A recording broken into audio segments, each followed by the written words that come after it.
الحمد لله رب العالمين والصلاة والسلام على رسوله الكريم أما بعد فأعوذ بالله من الشيطان الرجيم بسم الله الرحمن الرحيم الحمد لله رب العالمين الرحمن الرحيم مالك يوم الدين إياك نعبد وإياك نستعين اهدنا الصراط المستقيم صراط الذين أنعمت عليهم غير المغضوب عليهم ولا الضالين آمين بسم الله الرحمن الرحيم قل هو الله أحد الله الصمد لم يلد ولم يولد ولم يكن له كفوا أحد اللهم صل على محمد وعلى آل محمد كما صليت على إبراهيم وعلى آل إبراهيم إنك حميد مجيد اللهم بارك على محمد وعلى آل محمد كما باركت على إبراهيم وعلى آل إبراهيم إنك حميد مجيد صدق اللہ العظیم۔ محترم معزز سامعین اور قابل احترام خواتین، آج الحمدللہ اللہ کی توفیق پہ بنا پہ اس مقام کے اوپر آج ہم قرآن مجید کا درس کا آغاز کر رہے ہیں، اور یہ بہت بڑی شرف والی بات ہے ہمارے لیے، آپ تمام کے لیے بھی۔ اسی لیے سب سے پہلے ہم آغاز بھی سورہ فاتحہ سے ہی کر رہے ہیں، اور سورہ فاتحہ وہ سورت ہے جس میں ہم ہر رکعت میں نماز میں پڑھتے ہیں۔ اس کے بعد ایک چھوٹی سی سورت بھی پڑھی گئی جس سے سورہ اخلاص قل واللہ احد کہتے ہیں، ایک چھوٹی سی سورت ہے وہ، اور عموماً وہ بھی جو ہے اکثر و بیشتر نمازوں میں پڑھی جاتی ہے، اور ہمارے سبھی لوگوں کو وہ بھی زبانی یاد ہوتی ہے۔ اسی لیے ہم سورہ فاتحہ، سورہ اخلاص اور اس کے بعد درود شریف پڑھا گیا ہے۔ اس کا ترجمہ کیا ہے، اس کا مفہوم کیا ہے، یہ پوری سمجھنے کی آج کوشش کریں گے ہم انشاءاللہ، کیونکہ سورہ فاتحہ کو سمجھنا بے حد ضروری ہم لوگوں کے لیے، کیونکہ ہم اس کو ہر نماز کی ہر رکعت میں پڑھتے ہیں، لہٰذا اس کا مفہوم بھی واقف ہونا ہے، اور سورہ اخلاص قل اللہ کا بھی مفہوم ہمیں سمجھ میں آنا ضروری ہے، اور درود شریف کیا ہے وہ بھی سمجھنا ضروری ہے، کیونکہ درود شریف پڑھتے رہتے ہیں لیکن درود شریف ہے کیا، اس کے معنی کیا ہے وہ نہیں معلوم ہمارے۔ تقریباً ہم اس کو اتنے مرتبے درود پڑھو، اتنے مرتبے، یہ چکر میں رہتے ہیں، لیکن کتنے بھی مرتبے پڑھو لیکن ہم سمجھ کے پڑھتے نہیں کہ درود شریف ہے کیا۔ درود شریف یہ ایک دعا ہے جو اللہ تبارک و تعالیٰ نے ہمیں سکھائی ہے۔ بہرحال اللہ کے نبی صلی اللہ علیہ وسلم کے لیے ایک دعا ہے، یہ رسول اللہ نے ہمیں سکھائی ہے، اور یہ بھی درود ہم نماز میں پڑھتے ہیں۔ چلیے ہم پڑھتے ہیں سب سے پہلے سورہ فاتحہ کی تشریح کیا ہے۔ اس میں سب سے پہلے بات پڑھی جاتی ہے، اللہ کا حکم ہے جب بھی قرآن پڑھو تو اعوذ باللہ من الشیطان الرجیم سے ہم کو قرآن پڑھنا ہے۔ قرآن جہاں سے بھی آپ شروع کرو آپ کو اعوذ باللہ سے پڑھنا ہے۔ اس کے بعد بسم اللہ الرحمن الرحیم۔ اعوذ باللہ کے معنی کیا ہے وہ بھی ہم سمجھیں گے انشاءاللہ تبارک و تعالیٰ۔ یہ بھی اللہ تبارک و تعالیٰ سے قرآن پڑھنے کے لیے ایک دعا ہے جو اللہ خود سکھائی ہے۔ اللہ قرآن میں ہمیں یہ حکم دے رہے ہیں کہ اللہ کے نبی کے توسط سے کہ وَإِذَا قَرَأْتَ الْقُرْآنَ فَاسْتَعِذْ بِاللَّهِ مِنَ الشَّيْطَانِ الرَّجِيمِ۔ اے نبی صلی اللہ علیہ وسلم جب بھی آپ قرآن مجید کی تلاوت شروع کریں تو اعوذ باللہ من الشیطان الرجیم سے یہ دعا پڑھ کے ہم کو قرآن پڑھنا ہے۔ اس کے بعد بسم اللہ الرحمن الرحیم ہے، تو اعوذ باللہ کے معنی کیا ہے؟ اعوذ باللہ اس کے معنی ہوتے کہ میں اللہ کی پناہ میں آتا ہوں یا آتی ہوں، یعنی میں اللہ کی حفاظت میں آتا ہوں یا آتی ہوں، دونوں ہیں اس میں، عورت پڑھتی ہے یا مرد پڑھتا ہے تو آتی ہوں یا آتا ہوں، یعنی اعوذ باللہ کے معنی اللہ کی حفاظت، اللہ کی پناہ۔ سب سے پہلے یہ دعا ہم مانگ رہے ہیں اللہ سے، اللہ کی کتاب پڑھنے کے لیے ہی ہم اللہ سے دعا کر رہے ہیں، اے اللہ تیری کتاب میں پڑھ رہا ہوں قرآن، لہذا تو مجھے اپنے حفاظت میں لے لے شیطان مردود کے وسوسوں سے۔ اس کے بعد اعوذ باللہ من الشیطان الرجیم، اعوذ باللہ میں پناہ مانگتا ہوں اللہ سے، یعنی شیطان مردود کی شرارتوں سے، اس کے وسوسوں سے میں پناہ مانگتا ہوں. یہ دعا ہے پہلے، اعوذ باللہ من الشیطان الرجیم. اور یہ شیطان جو ہے اللہ تبارک و تعالیٰ کی طرف سے لعنت کی ہوئی ذات ہے، اس کو رجیم کہتے ہیں نا. تو یہاں پہ سب سے پہلے یہ دعا ہے قرآن میں کہ اب جب بھی دعا پڑھے قرآن تو اللہ سے یہ پورا سمجھ کے دعا کریں، ہم سمجھ کے دعا کریں کہ اللہ تبارک و تعالیٰ میں جو کتاب پڑھ رہا ہوں تو یہ سمجھ کے ہم دعائیں پڑھیں گے نا تو ہمارے اندر جناب علی ایک قسم کی یعنی شعور پیدا ہوگا کہ ہم اللہ سے کیا مانگ رہے ہیں، اللہ سے کیا بول رہے ہیں.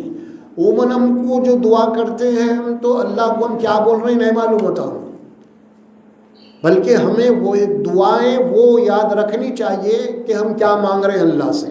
چلیے اعوذ باللہ من الشیطان الرجیم کے معنی کیا ہو گئے اب کہ اے اللہ میں تیری پناہ میں آتا ہوں یا آتی ہوں شیطان مردود کے یعنی شر اور اس کے وسوسوں سے، تو مجھے اپنی حفاظت میں لے لے. کیونکہ یہ دعا اسی لیے سکھائی جا رہی ہے کہ شیطان کو قرآن مجید سے ایک بہت بڑی دشمنی ہے. وہ دشمنی کس بات کی ہے؟ وہ دشمنی اس بات کی ہے کہ قرآن ہدایت کی کتاب ہے اور شیطان اللہ کو چیلنج کرا کہ میں تیرے بندوں کے آگے سیدھے راستے پہ بیٹھ جاؤں گا اور اس کو میں ہدایت نہیں ملنے دوں گا، قرآن سے ہدایت نہیں ملنے دوں گا میں، شیطان بولا ہے. تو اللہ فرماتے ہیں کہ شیطان چونکہ یہ وعدہ کر چکا ہے اور ہم اس کو آزادی دے چکے ہیں، اب جب تم قرآن پڑھ رہے ہو اور قرآن سے ہدایت لینا چاہتے ہو تو لہٰذا تم میری حفاظت میں آ جاؤ، میں تمہاری حفاظت کر کے تمہیں سیدھے راستے پہ لے کے چلوں گا. یہ دعا ہے، اسی لیے دعا کے بعد ہی ہم قرآن شریف کو پڑھنا ہے ہر جگہ پہ سوچ اور سمجھ کے. اچھا اگلی جو ہم پڑھتے ہیں اس کے بعد کیا ہے؟ بسم اللہ الرحمن الرحیم. یہ بھی ہے رسول اللہ صلی اللہ علیہ وسلم کا ارشاد ہے کہ جب بھی آپ کوئی چھوٹا کام کرو یا بڑا کام کرو تو سب سے پہلے بسم اللہ الرحمن الرحیم سے تم شروع کرو ہر کام کو. اس میں خیر و برکت بھی ہوگی، اللہ کی حفاظت بھی ہوگی، اللہ کی ہمارے ساتھ تائید و نصرت، اس کی مدد بھی ہمارے شامل ہوگی. ہر کام چاہے چھوٹا ہو چاہے بڑا ہو. میں خواتین کے لیے عرض کر رہا ہوں گھر کے اندر جتنے بھی چھوٹے بڑے کام وہ شروع کرتی ہے نا وہ بسم اللہ الرحمن الرحیم سے شروع کریں. وہ چاہے وہ بھگونا چڑھاتی ہوں، چاول دھوتی ہوں، پیاز کاٹتی ہوں، گوشت کاٹتی ہوں، کچھ بھی ہو گھر کے اندر جو بھی کام کر رہی ہیں آپ اس کو بسم اللہ الرحمن الرحیم سے شروع کیجیے. آپ عادت ڈال لیجیے آپ بسم اللہ الرحمن الرحیم کی. ہر چھوٹا و بڑا کام کرنے کے لیے ہمیں ہدایت دی گئی ہے کہ تم بسم اللہ الرحمن الرحیم سے شروع کرو. اس میں اللہ سے دعا ہے، اللہ کی مدد ہم مانگ رہے ہیں اللہ سے. اب ظاہر ہے کہ قرآن چونکہ ایک بہت بڑی عبادت ہے تلاوت قرآن، اور ہم قرآن بھی پڑھتے ہیں تو پھر بسم اللہ الرحمن الرحیم کے ذریعے سے پڑھیں گے. اس کا ترجمہ بھی کیا ہے؟ بسم اللہ الرحمن الرحیم. یہ اللہ سے ہم مدد مانگ رہی ہیں. اے اللہ میں تیرے نام سے یہ کام شروع کر رہا ہوں. کوئی بھی کام ہو، قرآن کا پڑھنا بھی ایک عمل ہے، کام ہے، ہر چیز کام ہے آپ کے لیے، چھوٹا بڑا اچھا بڑا، سمجھ میں آ رہا؟ تو اسی لیے یہ کام کرنے کے لیے بھی ہم اللہ سے دعا کر لیں کہ بسم اللہ میں اللہ کے نام کے ساتھ. یہ بسم اللہ کیا ہے؟ اس کے اندر عربی قواعد کے حساب سے یہ بھی ہے نا با، حرف با، یہ استعانت کا یعنی اللہ سے مدد طلب کے لیے یہ لفظ آتا ہے. یعنی میں اللہ سے مدد مانگ رہا ہوں، اللہ میں یہ کام کر رہا ہوں، تیری مدد کی ضرورت ہے اور تیری مدد کے بغیر میں یہ کام کے نتیجے تک نہیں پہنچ سکتا. کام تو کر رہا ہوں لیکن تیری مدد کی ضرورت ہے اور اس کے اچھے نتائج نکال تو مجھے، ہے نا. آپ کوئی دوا کھا رہے ہیں تو آپ بسم اللہ الرحمن الرحیم کہیے، پڑھ کے آپ دعا کیجیے. اسی طرح ہر معاملے میں ہے جو ہے جب یہ کام دعا پڑھ کے ہم جناب علی کام کریں گے تو اللہ سے آپ کا تعلق ہو جائے گا، آپ اللہ کی طرف رجوع ہو جائیں گے. بسم اللہ الرحمن الرحیم. اور اللہ کون ہے؟ اس کے اندر یہ بات بتا دی گئی ہے، وہ رحمان اور رحیم ہے. وہ کون ہے؟ رحمان بھی ہے رحیم بھی ہے. یہ دو اللہ کے صفات ہیں، دو اللہ کے نام ہیں، کبھی بھی یاد رکھیے آپ. یعنی اللہ رحمان ہے اور رحم کرنے والا ہے، اور اللہ رحیم بھی ہے، بہت زیادہ رحم کرنے والا ہے. ایک تو رحمان ہے اور دوسرا رحیم بھی ہے. یعنی رحمان اور رحیم میں بنیادی فرق یہ ہے کہ رحمان جو ہے اچھے اور برے دونوں کے لیے آتا ہے اور رحیم صرف اچھائی کے لیے آتا ہے، قابل رحم. اب یہ رحم کے معنی، رحمان کے معنی اچھا یا برا جو بھی عمل کریں گے آپ اس کا بدلہ دینا اللہ یہ رحمان ہے. اچھا عمل کریں گے تو اچھا بدلہ ملے گا، رحمان ہے. برا عمل کریں گے تو برا بدلہ ملے گا، یہ رحمان کا قانون ہے. یہ رحیم یہ ہے کہ اللہ سے دعا کریں گے تو اللہ تبارک و تعالیٰ اگر کوئی غلطی کوئی خطا ہو گیا تو اس کو نظر انداز کرتے ہوئے معاف کرتے ہم پہ رحم کریں گا. اس کے اندر یہ بات پائی جاتی ہے قرآن کے اندر. تو بسم اللہ الرحمن، 2 دعائیں ہو گئے. اب یہ سورہ فاتحہ ہم پڑھ رہے ہیں. آگے چل کے سورہ فاتحہ وہ عظیم دعا اللہ تبارک و تعالیٰ کی طرف سے جو اللہ نے اپنے بندوں کو سکھائی ہے. اے میرے بندوں کہ جبھی بھی تم میرے دربار میں آؤ، جبھی بھی یعنی دربار سے مراد مسجد یا نماز، آپ ہم نماز پڑھ رہے ہیں اللہ کے دربار میں کھڑے ہوئے ہیں، اس کے سامنے کھڑے ہوئے ہیں. جبھی بھی تم میرے دربار میں میری عبادت کے لیے آؤ، نماز کے لیے، تو یہ جو دعا ہے جو میں سکھایا ہوں یہ دعا تم پڑھو. یعنی دعا کیا ہے؟ یہ ایک درخواست ہے اللہ کے. جبھی بھی میرے دربار میں آؤ تم مجھ سے درخواست کرو، یہ دعا مانگو اس میں. تو اب یہ دعا کیا ہے تفصیل سے اس کے اندر ہے. چھوٹی سی صورت ہی ہے مگر بہت ہی معنی اور مفہوم ہے اس کے اندر. بہت ہی چھوٹی سی دعا ہے. اور یہ دعا سورہ فاتحہ جو قرآن مجید کے اندر اس کا نام ہے، اور اس کو سورۃ الفاتحہ سورۃ الصلاۃ بھی کہتے ہیں، یعنی نماز میں پڑھی جانے والی دعا سورۃ الفاتحہ. فاتحہ کے لفظی معنی کھولنے کے، کیا کرنے کے؟ کھولنا، ابتدا کرنا، آغاز کرنا. اب فاتحہ کے معنی یہ ہے کہ ایک تو قرآن بھی کھلتی ہے اس سے، پہلے یہیں سے قرآن کھلتی ہے سورہ فاتحہ سے، اور سورۃ الصلاۃ کے معنی اسی سے نماز بھی شروع ہوتی ہے. تو اس اعتبار سے اس کا نام کیا ہے؟ فاتحہ. اسے فاتحۃ الکتاب کہتے ہیں، یعنی کتاب، یعنی کھولنے والی کتاب، کھولنے والی صورت ہے نا. لفظی معنی کیا ہے فاتحہ کے؟ کھولنا. ہم عربی میں کہتے ہیں نا افتح الباب، جس کے معنی دروازہ کھولو، دروازہ کھولو ہے نا. اب قرآن فاتحۃ الکتاب. اور اسی طرح حدیث میں یہ بات آئی، اللہ کے نبی صلی اللہ علیہ وسلم نے فرمایا کہ سورہ فاتحہ وہ کتاب، وہ صورت ہے قرآن کی، اگر ایک صورت نہ پڑھی جائے تو تمہاری نماز ہی نہیں ہو سکتی. اتنی بڑی اہمیت ہے اس کی. حدیث میں بات آتی ہے لا صلاۃ لمن لم یقرأ بفاتحۃ الکتاب، جس نے سورہ فاتحہ نہیں پڑھی اس کی نماز ہی نہیں ہوتی. تو اتنی بڑی اہمیت ہے. اللہ سکھائے ہیں کہ جبھی بھی میرے دربار میں آؤ تم تو سورہ فاتحہ میرے ساتھ پڑھو، درخواست دو. اللہ کی سکھائی ہوئی دعا ہے. اب آگے چل کے سورہ فاتحہ شروع ہوتی ہے. الحمدللہ رب العالمین. اب دیکھیں سورہ فاتحہ کی سب سے پہلی آیت کیا ہے؟ الحمدللہ. اور اسی اعتبار سے اور اس سورت کا ایک نام الحمد بھی ہے، یعنی وہ سورت جس میں اللہ کے حمد کے ساتھ شروع ہو رہی. الحمدللہ رب العالمین. عربی زبان کی ایک خصوصیت ہے، جب کسی لفظ سے پہلے الف اور لام کا اضافہ کیا جاتا ہے تو اس کے اندر ایک مخصوص معنی پیدا ہو جاتے ہیں. لام تعریف اسے کہتے ہیں ہم. الحمد، اب کیا ہوں گے؟ حمد کے معنی تعریف کے ہیں، شکر کے بھی آتے ہیں. اب حمد کے معنی تعریف اور شکر کے بھی آ گئے، تو اب حمد سے پہلے کیا ہے؟ ال ہے، الحمد. اب دونوں مل گئے، ایک جملہ بن گیا ہے نا. تب اس کے معنی کیا بنیں گے؟ حمد کے معنی تعریف، جب الف لام کا اضافہ ہو گیا الحمد ہو گیا، اس کے معنی ہوتے ہیں ہر قسم کی تعریف، ہر طرح کی تعریف صرف اللہ کے لیے. شکر، ہر قسم کا شکر صرف اللہ کے لیے، کسی اور کے لیے نہیں. یہ ہے اصل چیز. تعریف صرف اللہ کے لیے، کسی اور کے لیے نہیں. ال کے معنی لگ گئے. تو اب یہ کتاب لفظ کا عربی کے معنی ہم آگے چل کے سورت پڑھتے ہیں بقرہ، اس میں کیا ہے؟ ذالک الکتاب. ذالکہ ہے وہ اصل میں، اب الکتاب لگ گیا وہاں پہ. ذالک الکتاب.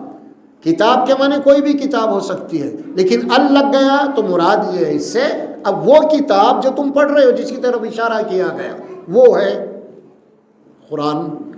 اب یہاں پہ ال تمام قسم کے تعریفیں، ہر قسم کی تعریف، ہر قسم کا شکر، کل کا کل شکر صرف اللہ کے لیے، کسی اور کے لیے نہیں. یہ ہے سورہ فاتحہ کی پہلی آیت کا پہلا جملہ. الحمدللہ. اب للہ کے معنی کیا ہے؟ اللہ ہی کے لیے. دیکھیے اب الحمدللہ، الحمدللہ تمام قسم کی تعریف للہ، اللہ کے لیے ہے، صرف کسی اور کے لیے نہیں. اور آگے چل کے پھر کیا آ گیا الحمدللہ کے بعد؟ کیا ہے جملہ؟ الحمدللہ رب العالمین. اب یہ پوری آیت ہو گئی ہے الحمدللہ رب العالمین. اب اللہ آگے کیا بولا؟ رب العالمین. رب کے معنی کیا ہے؟ پالنے والا، پرورش کرنے والا، نگہبانی کرنے والا، اپنی مخلوقات کی ہر ضرورتوں کو پورا کرنے والا، جس کو جب ضرورت، جس چیز کی ضرورت ہے وہ اس کو عطا کرنے والا، ہر اپنی مخلوقات کی نشو و نمائی کرنے والا، اس کے پروان چڑھانے والا، اسے کہتے ہیں رب. رب کے لفظ معنی ہوتے ہیں پرورش کرنے والا، پالنے والا، نگہبانی کرنے والا، نگہداشت کرنے والا، اس کو پروان چڑھانے والا، جس کو جس چیز کی جبھی بھی ضرورت ہے وہ چیز کا اس کو دینا، اسے کہتے ہیں رب. اور یہ رب ہے نا، اس کے بعد العالمین لگ گیا. اب یہ کون ہے؟ اللہ سارے عالموں کا پرورش کرنے والا ہے. جتنے بھی مخلوقات ہیں، ہر مخلوق کا ایک عالم ہے. ایک انسان اپنا ایک عالم ہے، جاندار ہیں، جانوریں ہیں، چرند ہے، پرند ہے، سمندر کے اندر بے حساب جاندار ہیں. ان سب کا پیدا کرنے والا اور ان سب کی پرورش کرنے والا، پالنے والا، وہ صرف اللہ ہے، کوئی اور نہیں ہے. یہ ہے قرآن مجید کی سب سے پہلی آیت. گویا کہ ہم کہہ سکتے ہیں پوری قرآن مجید کی جو بیس ہے، بنیاد ہے، وہ یہی آیت ہے. سر ہم یہ بھی سمجھ سکتے ہیں، کہہ سکتے ہیں، کسی بڑے کہنے والوں نے کہی یہ بات، الحمدللہ رب العالمین، گویا کہ اسی ایک آیت کی تشریح پورا قرآن ہے. الحمدللہ کی تعریف، تشریح پورے کا پورا قرآن ہے. اس کی بیس، بنیاد ہے قرآن کی الحمدللہ رب العالمین. اب اس میں بات بتا دی گئی ہے کہ تمام عالموں کا، تمام مخلوقات کا پیدا کرنے والا، اس کی پرورش کرنے والا، اسے پالنے والا اللہ ہے. اب اس کو قرآن مجید میں سمجھایا گیا ہے، ذرا سمجھیے آپ اس کو. ہم اللہ کو سمجھیں گے. یہ صورت نماز میں پڑھی جاتی ہے، اسی لیے ذرا اس کی وضاحت کر رہا ہوں میں. سمجھنے کی ضرورت ہے ہمیں. آپ جب سمجھ میں آ جائیں گا، جب سورہ فاتحہ پڑھیں گے تو آپ کی نماز ہی تبدیل ہو جائے گی. جب آپ ٹھہریں گے نا، اب یہ باتیں سمجھ میں آئیں گی آپ کو واقعے میں، کہ آپ کا مزہ کچھ اور بدل جائے گا نماز میں. اب رب العالمین وہ کون؟ پرورش کرنے والا. اب آپ دیکھیے، ہم دوسری مخلوقات کو چھوڑیے، ہم اپنا ہی دیکھتے ہیں کہ ہم جو پیدا ہوئے، اللہ نے ہم کو جو پیدا کیا ہے، ہمارا آغاز کیا ہے؟ اللہ نے کہاں سے پیدا کیا؟ ہمارا آغاز کیا ہے؟ شروعات کیا ہے ہماری؟ ہم ہر کوئی آج انسان ہے، لیکن ہم پہلے کیا تھے؟ ایک سوال پیدا ہوتا ہے اس میں کہ بھئی ہم کو پیدا کرنے والا کون ہے؟ اللہ ہے. آج آپ کی عمر میری عمر پوچھیں گے آپ 50 سال 60 سال 60 سال، اگر آپ لوگوں سے پوچھا گیا آپ کی عمر کیا ہے، آپ کوئی بھی بولیں گا بھائی میری 50 سال ہے، میری 40 سال ہے، میری 60 سال ہے، بولیں گا نا. جتنی عمر ہے اتنا بولیں گے. آپ کتنے سال کے ہیں؟ آپ بھائی میں 40 سال کی ہوں. تو اب اس سے ایک سوال پیدا ہوتا، آپ 40 سال پہلے کہاں تھے؟ سیریس سوال ہے نہیں ہے. کیا جواب ملتا ہے اس کا؟ میں نہیں تھا، میں نہیں تھی. ہو گیا نا. یعنی انسان یہ بول رہا، خود تسلیم کر رہا میں تھا نہیں. میری عمر تو 40 سال کی ہے، 40 سال پہلے تو میرا نام و نشان بھی نہیں تھا. اور خود اللہ نے فرمایا قرآن میں سورہ انسان میں، هل أتى على الإنسان حين من الدهر لم يكن شيئا مذكورا. انسان غور نہیں کیا کسی وقت کسی زمانے میں تیرا نام و نشان بھی نہیں تھا نا. ہم تم کو پیدا کرے ملے جھولے نطفے سے. یہ قرآن بول رہا، اور ہم بھی بول رہے ہیں کہ نہیں تھے ہم 40 سال پہلے. تو اس کے معنی یہ ہے ہم تسلیم کر رہے ہیں ہم نہیں تھے، ہم کو لایا گیا. لانے والا کون ہے؟ اللہ. کیسے لایا؟ ایک مرد اور ایک عورت کے نطفے سے لایا. اللہ قرآن میں بول رہے ہیں نا. جب شادی ہوتی ہے اس کے بعد ظاہر ہے کہ ماں بنتے ہیں لوگ، یہ والد بنتے ہیں. اس کے بعد معمولی سا ایک نطفہ ہوتا ہے جس میں اللہ قرآن میں فرمایا کہ ذرا غور کر کے دیکھو تم، الم یکن نطفۃ من منی یمنا، کہ تمہاری حقیقت کیا ہے، تم کیا تھے؟ صرف یہ ایک منی کا خطرہ تھے نا. بول رہے ہیں اللہ قرآن میں اس کو سورہ قیامہ کی آخری آیتوں میں آیت موجود ہے، یعنی بول رہے ہیں کیا حوال، انسان سے اللہ سوال کر رہے ہیں تمہاری حقیقت کیا ہے، تم کون تھے، تم بہت بڑے بڑے باتیں کر رہے ہیں، یہ کر رہے ہیں، تمہاری حقیقت کیا، کچھ بھی نہیں ہے، تم ایک معمولی سے ناپاک خطرہ تھے، تم سمجھے، مائی مہین بھی بولا اللہ، ایک ناپاک قطرہ تھے، ایک پانی کا تم گندا اور ناپاک قطرہ، جس کی وجہ سے اگر نکل گیا پانی تو ظاہر ہے کہ اس کو وضو ٹوٹ جاتا، غسل ٹوٹ جاتا آدمی کا، اتنا حقیر تھا انسان، لیکن اللہ نے انسان کو بنا کے پھر کیسے اس کے اوپر احسان کیا، کتنی بڑی مخلوق بنایا، اشرف المخلوقات بنایا، فرشتے اس کے آگے جھک گئے، ہے نا، اتنی بڑی مخلوق بنا کے اللہ ہمارے اوپر احسان بتا رہی۔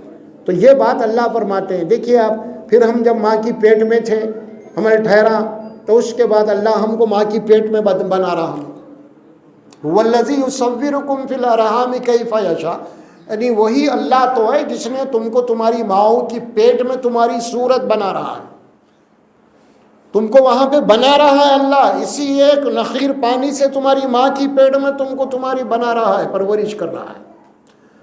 جب تم ظاہر ہے کہ ایک بچے کی شکل اختیار کر لیے چھوٹے، تمہاری نشو و نما ماں کی پیٹ میں ہونے لگی، پھر وہاں پہ تم کو غذا پہنچانا تھا، پھر ہم نے غذا پہنچائی تم کو ماں کے ذریعے سے۔ دیکھیے ماں کی پیٹ میں ہر بچہ ہے، لیکن اس بچے کو غذا کی ضرورت ہے، اب وہاں پہ اللہ اس کو رزق پہنچا رہا، یہ ہے رب، پرورش کر رہا، پال رہا ماں کی پیٹ میں ہمیں۔ باہر سے جانے کا کوئی غذا کا راستہ نہیں تھا، لیکن اللہ نے ماں کی پیٹ سے، آپ نے دیکھا ہوگا جیسے ناف ہم کہتے ہیں نا، ایک ناف میں ایک معمولی سی نلی تھی جو ماں کی پیٹ سے ہماری پیٹ میں لگی ہوئی تھی، اس سے اللہ نے ہم کو غذائیں دی۔ پرورش کرا نہیں کرا، پال رہا یا نہیں پال رہا، یہ ہے اللہ رب العالمین، وہ رب ہے سارے عالموں کا۔ یہ تو ہماری مثال ہے، پوری مخلوقات کی یہی مثال ہے۔ وہ پتھر کے کیڑا جو پتھر کے اندر ہے، پھوڑیں گے کوئی کیڑے نکلیں گے پتھر پھوڑنے کے بعد بھی، وہ کیڑے وہاں پہ رینگ رہے ہیں، تو ان کو بھی اللہ وہاں پہ رزق دے رہا، وہاں پہ بھی وہ کھا رہے ہیں، وہ ہے رب۔ پھر بچے ظاہر ہے کہ 9 مہینے کے ہو گئے، اس کے بعد بچہ پورا سالم بن گیا، اللہ بنائے، پھر اس کو اللہ ماں کی پیٹ سے نکالے۔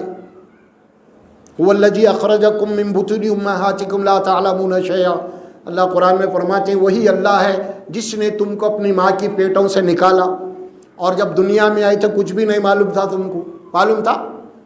نہیں معلوم تھا، لا علم تھے، کوئی علم نہیں تھا۔ اللہ خود بول رہے تم کو ایسی حالت میں نکالے، جب ماں کی پیٹ میں اللہ غذا دیا، بچہ باہر آ گیا، تو اب آپ دیکھیے اللہ رب کیسا ہے۔ بچہ ماں کی پیٹ سے باہر آنے سے پہلے اللہ نے اس کو باہر بھی غذا کا انتظام کر دیا ماں کی چھاتیوں میں، انہیں آنے سے پہلے اللہ تبارک و تعالیٰ اس کا دسترخوان بچھا دیا ماں کی چھاتیوں میں، دودھ دے دیا، کوئی ضرورت ماں کو باپ کو پوچھنے کی ضرورت ہی نہیں ہے بچے کی فکر کرنے کی، کیا کھائیں گا کیا پئیں گا بول کے، وہ اللہ ہیں، ماں کو فکر نہ باپ کو فکر، لیکن اللہ کیا کر دیا، وہ رب العالمین ہے، وہ رب ہے، پرورش کرنے والا، پالنے والا، اس نے ماں کی چھاتیوں میں دودھ جاری کر دیا، بہا دیا، اور پھر 1 دن 2 دن نہیں، مہینہ 2 مہینے نہیں، پورے 2 مہینے تک اللہ جاری رکھا، جب تک بچے کی نزاکت کے کمزور ہے نا تب تک کے لیے اللہ تبارک و تعالیٰ دودھ کو رکھا، اور جب بچہ کا معدہ جناب یعنی کچھ قوی ہو گیا، غذا ہلکی پھلکی کھانے کا عادی ہو گیا اس کا معدہ، اللہ نے خود بخود ماں کی چھاتیوں سے دودھ کو سکھا دیا۔ اب پھر اس کو ماں کیا کرتی ہے، گلتی بنا کے کھلاتی، یہ وہ نرم نرم غذا کھلاتی ہے، اب یہاں سے اس کی غذا شروع ہو گئی۔ لیکن اللہ کون ہے ذرا سوچو، جب آپ الحمدللہ کہتے ہیں رب العالمین، تو ذرا اپنی پیدائش کو سامنے رکھو، وہ اللہ کو سمجھو، اللہ کیسا ہمیں پیدا کیا، کیسے پال رہا، سوچو اللہ کے متعلق۔ جب ہم کہ اللہ سے کوئی دعا نہیں مانگے تھے، اللہ سے کچھ مانگے، اللہ خود بخود اللہ پیدا کرنے والا جو پیدا کیا اسی کے ذمہ پالنا بھی ہے۔ یہ بات اسی لیے میں سامنے رکھ رہا ہوں کہ ہم بڑے ہونے کے بعد پریشان ہو جاتے ہیں، ہمارا رزق کیسا ہوگا، پریشان ہوں گے، کیا کمائیں گے، کیا کھائیں گے۔ ارے فکر مت کر بھائی، جو ماں کی پیٹ میں غذا پہنچایا، اس کے بعد باہر آنے کے بعد ماں کی چھاتیوں میں تیرے لیے غذا دے دیا، تو بڑا ہونے کے بعد تو کچھ کرنے کے قابل ہوا، تو اب اللہ تجھ کو نہیں پالے گا، اللہ اب تجھے رزق نہیں دیں گا۔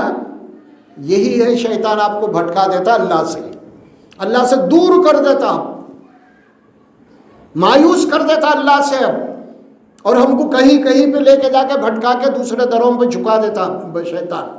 ارے بھائی ان سے دعا کرو، وہاں جاؤ تمہاری دعا ہوں گی، وہاں جاؤ منتیں مانگو کچھ ہوگا. ارے بھائی وہ اللہ جس نے تم کو پیدا کیا، ماں کی پیٹ میں تجھے غذا دیا، ماں کی چھاتیوں سے تجھے غذا دیا، اب تو بڑا ہونے کے بعد کیا محنت کرنے کے بعد نہیں ملے گا رزق؟ ملے گا.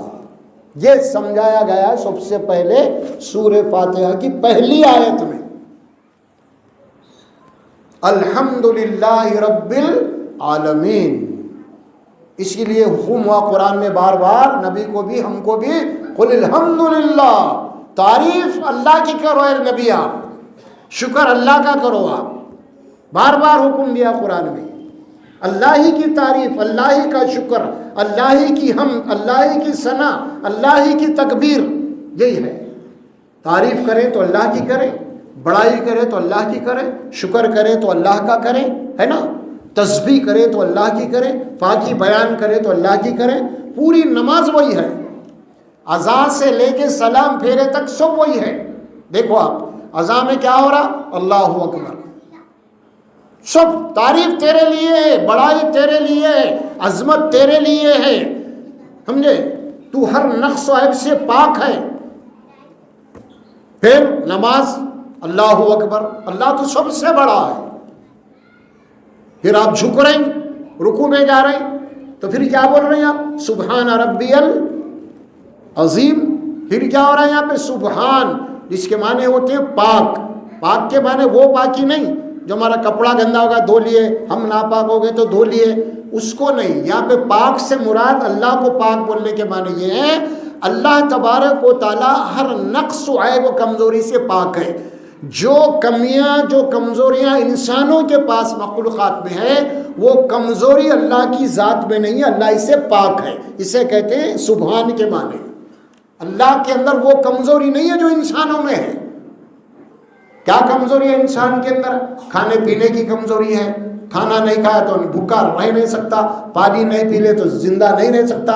اللہ کا معاملہ ایسا نہیں، وہ کھاتا ہے نہ پیتا ہے، بلکہ اللہ کیا بول رہے ہیں؟ اللہ کھاتا نہیں کھلاتا ہے نا، کھاتا نہیں کھلاتا ہے. وہ یطعم لا یطعم هو یطعم، وہ کھاتا نہیں بلکہ تمہیں کھلاتا ہے، اللہ بول رہی ہے. اور اللہ کو نیند نہیں آتی، اونگ نہیں آتی، اللہ تھکتا نہیں. انسان تھک جاتا ہے، نیند آتی ہے، اونگ آتی ہے، گہری نیند آتی ہے، اپنے سے غافل ہو جاتا ہے انسان، اور کوئی کام اکیلا کر نہیں سکتا، اس کو دوسروں کی مدد کی، سپورٹ کی ضرورت ہے. یہ ساری کمزوریاں ہمارے پاس، انسان کے پاس ہے، لیکن اس میں کی ایک بھی کمزوری اللہ کے پاس نہیں ہے. اللہ تمام کمزوریوں سے پاک ہے.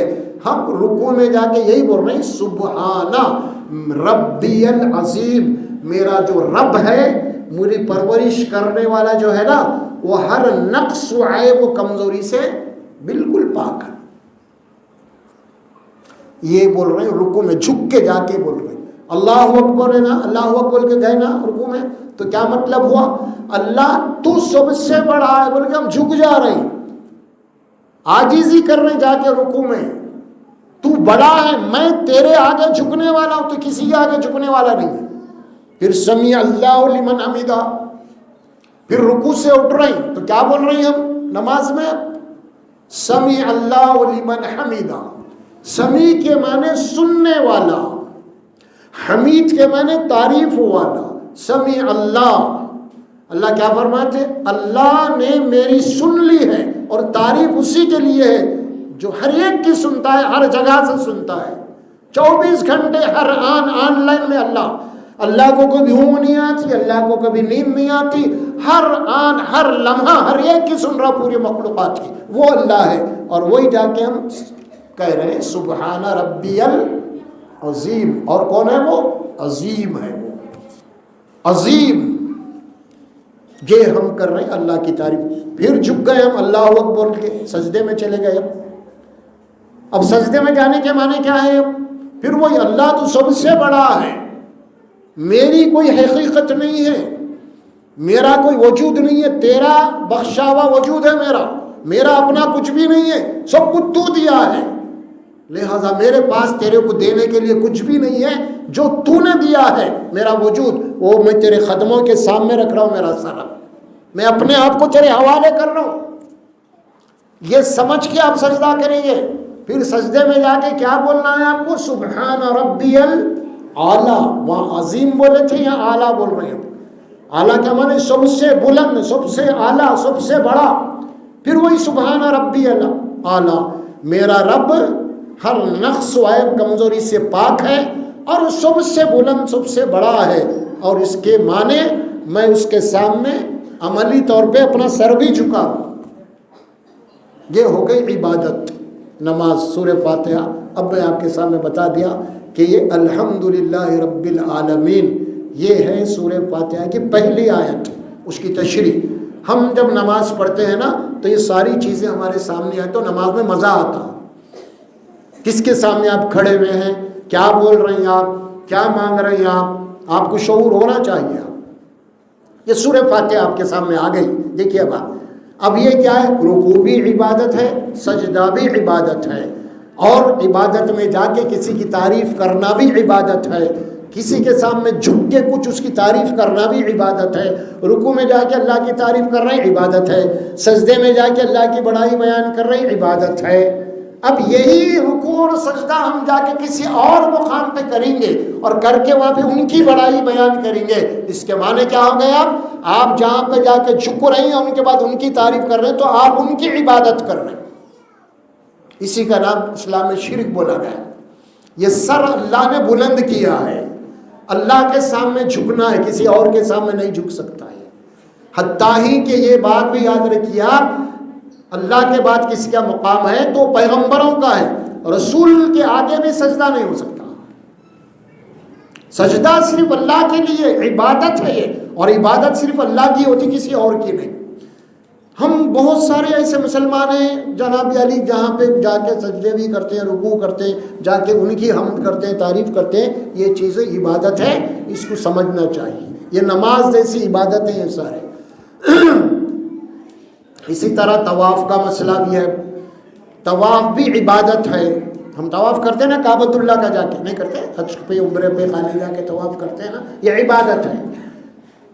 اللہ کے گھر کے چکر لگانا، گھومنا عبادت ہے یہ، اور یہ عبادت اسی قسم کی عبادت اللہ کے گھر سے ہٹ کے، کعبۃ اللہ سے ہٹ کے کسی اور مقام پہ آپ جا کے یہ کریں گے تو یہ بھی عبادت ہوتی، اور یہ چیز کیا ہے اسلام میں ناجائز ہے، حلال نہیں ہے، حرام ہو جاتی ہے یہ، سمجھے؟ اللہ کے گھر کی طواف، مسجد بھی اللہ کا گھر ہے، مسجد کس کا گھر ہے؟ یہ اللہ کا گھر ہے۔ کعبۃ اللہ کس کا گھر ہے؟ اللہ کا گھر ہے۔ اب کوئی لوگ تو یہ بولیں گے بھائی کعبۃ اللہ تک جا نہیں سکتا، مسجد کے یہاں کی مسجد کا ہی طواف کر لیتا ہوں، یہ بھی تو اللہ کا گھر ہے۔ دیکھیں آپ کسی کو کرتے ہوئے عقل میں نہیں آتی بات، مگر بہت سارے لوگوں کو ہم یہ دیکھیں وہ بڑے بڑے بازاروں پہ کر لیتے ہیں جا کے، جبکہ منع ہے یہ۔ اولیاء کرام کے مقامات پہ جا کے کبھی بھی ایسے کام کرنا، ان کے تعلیمات نہیں ہے کبھی بھی، یہ ہم لوگ کر لیں لا علم کی بنا پہ، یہ اسلامی تعلیمات نہیں ہے یہ۔ تو بہرحال یہ عبادت کے اجزاء ہیں اور عبادت کے اعمال ہیں، اور عبادت کس کی ہوتی ہے؟ صرف اللہ کی ہوتی ہے۔ اللہ قرآن میں کیا بولے؟ وَمَا خَلَقْتُ الْجِنَّ وَالْإِنسَ إِلَّا لِيَعْبُدُونَ، ہم میں جنات کو اور انسان کو اسی لیے پیدا کروں کہ وہ صرف میری عبادت، صرف اللہ کی عبادت کریں، کسی اور کی نہیں۔ انشاءاللہ ہم کہتے ہیں نا، انشاءاللہ کے معنی کیا ہے؟ جو اللہ چاہے گا وہی ہوئے گا۔ اب یہ لفظ کسی اور کے لیے بولیں گے نہیں بھائی ہمارے حضرت قبلہ جو چاہتے وہی ہوئے گا، بھائی ان کی مرضی، تو شرک ہو گیا تھا۔ پھر یہ اللہ کی چاہت، قرآن میں فرماتا ہے وَمَا تَشَاءُونَ إِلَّا أَن يَشَاءَ اللَّهُ رَبُّ العالمین، تم جو چاہو گے وہ نہیں ہوگا، جو رب العالمین چاہے گا وہی ہوگا۔ یہ بات سمجھائی جا رہی ہے ہمیں قرآن میں بار بار۔ اور کیجیے آپ، اب آگے آئیے کیا بات ہو اس کے بعد؟ الحمدللہ رب العالمین الرحمن الرحیم۔ پھر اللہ اپنا تعارف کر رہے ہیں، یہ اللہ کے دو نام ہیں، رحمان اور رحیم، جس کے معنی رحم کرنے والا، جس کے معنی بہت رحم کرنے والا، وہ اللہ ہے۔ یہ کیوں بول رہے ہیں اللہ؟ اسی لیے بول رہے ہیں کہ اللہ کے نبی صلی اللہ علیہ وسلم فرماتے ہیں کہ ایک ماں جو اپنے چھوٹے بچے سے محبت کرتی ہے، سب سے زیادہ محبت کون کرتی ہے بچے سے؟ ماں کرتی ہے، اس کے بعد اس کے والد کرتے ہیں نا، سیدھی بات ہے یہ۔ تو اللہ کے نبی نے کیا فرمایا صلی اللہ علیہ وسلم؟ یہ فرمایا یہ جو ماں اپنے بچے سے محبت کرتی ہے نا، اللہ کے نبی جو ماں اپنے بچے سے محبت کرتی ہے، ایک گناہ اس سے 99 گنا محبت اللہ اپنے بندے سے کرتا ہے۔ 100 محبتیں اللہ کے بنایا، کتنے 100 محبتیں بنایا، ایک محبت اللہ نے مخلوق میں تقسیم کر دی، اور وہ ایک محبت کا نتیجہ یہ ہے ہر ماں اپنے اولاد سے محبت کرتی ہے، باقی کی 99 محبتیں اللہ اپنے پاس رکھا ہے، وہ اپنے بندوں سے کرتا ہے۔ یہ ہے اللہ اپنے بندوں سے محبت کرتا ہے، اور خاص طور پہ اللہ تبارک و تعالیٰ محبت تو ان لوگوں سے کرتا ہے جو غلطی ہو گئی، گناہ ہو گیا، خطا ہو گئی، لغزش ہو گئی، گناہ ہو گیا، خطا ہو گئی، لغزش ہو گئی، اس سے تو فوری جب اللہ سے توبہ کرتا ہے، انہیں معافی مانگتا ہے، اللہ مجھ سے گناہ ہو گیا مجھے معاف کر دے، اللہ مجھ سے خطا ہو گئی مجھ سے معاف کر دے، اللہ مجھ سے لغزش ہو گئی مجھے معاف کر دے، جو سچے دل کے ساتھ یہ گنہگار بندہ جب اللہ سے محبت کرتا ہے تو اللہ قرآن میں فرماتے ہیں میں ایسے بندے سے محبت کرتا ہوں۔ ان اللہ یحب التوابین ویحب المتطہرین، بے شک اللہ ان بندوں سے محبت کرتا ہے جو بندے گناہ ہونے کے بعد اللہ کے آگے توبہ کرتے ہیں، گڑ گڑاتے ہیں، معافی مانگتے ہیں۔ اللہ ایسے گنہگار بندوں سے محبت کرتا ہے اور اپنے آپ کو پاک و صاف رکھ لیتے ہیں، ایسے بندوں سے محبت کرتا ہے۔ تو اسی لیے گنہگاروں کو مایوس نہیں ہونا چاہیے، فوری اللہ سے توبہ کر لینی چاہیے، معافی مانگ لینی چاہیے، اللہ معاف کرے گا، نہ صرف معاف کرے گا بلکہ ان سے محبت بھی کرے گا۔ یہ ہے اللہ اپنے بندوں سے، اور اللہ کے مقابلے میں کوئی اپنے بندوں سے محبت کرنے والا نہیں ہے، اور اللہ سے بڑھ کے کوئی اپنے بندوں پہ رحم کرنے والا نہیں ہے۔ یہ ذہن میں رکھیے آپ، اللہ جب کسی کو عذاب، جب رحم کرنے والا ہی کسی کو عذاب دے گا تو پھر کون ہے اللہ سے زیادہ بڑا رحم کرنے والا جو اس کو آ کے اور رحم کرے اس کے اوپر؟ ہے کوئی؟ کسی کے پاس اتنی رحمت ہے اللہ کے علاوہ نہیں ہے نا، یہ غلط فہمی ہے ہماری۔ لہٰذا اللہ ہی سے اپن کیا کرنا؟ توبہ کرنا ہے، گڑ گڑانا ہے، سجدے کرنا ہے، آنسویں بہانا ہے، گڑ گڑانا ہے، کوئی غلطی ہو گئی، کوئی گناہ ہو گیا تو اللہ بولا میں ایسے بندوں سے محبت کرتا ہوں۔ یہ بات بتائی جا رہی ہے۔ تو رحمان اور رحیم ہے، یہ اللہ رحمان بھی ہے اور بہت رحم کرنے والا ہے۔ اللہ قرآن میں بولے وَكَانَ بِالْمُؤْمِنِينَ رَحِيمًا، وَكَانَ بِالْمُؤْمِنِينَ رَحِيمًا، اور اللہ تبارک و تعالیٰ خاص طور پہ اپنے ایمان والے بندوں کے اوپر تو رحیم ہے، وہ رحم کرنے والا ہے ان کے اوپر۔ وہ غور کیجیے آپ، ہم اتنے گناہ کرنے کے بعد آج جو زندہ ہے کیوں ہے؟ اس کی رحمت ہے یہ، نہیں تو گناہ کرتا اللہ عذاب دے دیتا تھا۔ پھر آپ کو مہلت پہ مہلت دینا نا، توبہ کرو، مہلت دینا، توبہ کرو، سدھر جاؤ، واپس آ جاؤ، اصلاح کر لو، اپنی نیک بن جاؤ، اچھے بن جاؤ، یہ مہلت پہ مہلت دے رہا اللہ سبحانہ و تعالیٰ۔ یہ کیا ہے؟ اللہ کی محبت ہے۔ لہٰذا اللہ سے بڑھ کے نہ تو کوئی رحم کرنے والا ہے اور نہ اللہ سے بڑھ کے اپنے بندوں سے کوئی محبت کرنے والا ہے۔ یہ ذہن میں رکھیے اب آپ، کیونکہ یہ اللہ تبارک، رسول کو بھی اللہ نے رحمت بنایا تو اللہ نے بنایا ہے رحمت للعالمین، اور اللہ اپنی کتاب میں خاص طور پہ نبی کو بولا ہے نبی ہم نے آپ کو نرم دل ہماری رحمت کی وجہ سے بنایا ہے اللہ تعالیٰ۔ فَبِمَا رَحْمَةٍ مِّنَ اللَّهِ، یہ اللہ کی رحمت ہے جو آپ بڑے نرم دل واقع ہوئے ہیں، ہم اپنے رحمت سے تم کو نرم دل بنایا ہے۔ یہ بات بھی قرآن میں بات آئی۔ تو چلے رحمان الرحیم، اب آگے کیا ہے؟ مالک یوم الدین۔ اب اس کے معنی کیا ہے؟ مالک یوم اور الدین، مالک یوم الدین تین ہے۔ مالک کے معنی کیا ہے؟ بادشاہ، شہنشاہ، حاکم۔ یوم کے معنی دن، کون سا دن؟ یوم کے معنی دن، دن سے مراد قیامت والا دن، اور الدین آباد میں آئے، پھر جزا، فیصلہ، انصاف۔ پورا ترجمہ کیا بنا اس کا؟ اللہ تبارک و تعالیٰ قیامت والے دن کا مالک ہے، وہ یعنی انصاف جس دن کرے گا اس دن کا مالک ہے وہ تم کو بدلہ دینے والے دن کا مالک ہے۔ تم جیسا کرو گے ویسا بھرو گے، وہ اللہ انصاف کرنے والا۔ ایک دن مر کے اللہ کی عدالت میں جانا ہے، دیکھو تم کو ہمارے پاس آنا ہے، ایک دن تمہیں مرنا ہے، ہم دنیا میں تم کو امتحان کے لیے بھیجے ہیں، اچھا برا عمل کون کرتا ہے اسی لیے بھیجے ہیں۔ قرآن میں فرمانا فَمَن يَعْمَلْ مِثْقَالَ ذَرَّةٍ شَرًّا يَرَهُ وَمَن يَعْمَلْ مِثْقَالَ ذَرَّةٍ خَيْرًا يَرَهُ۔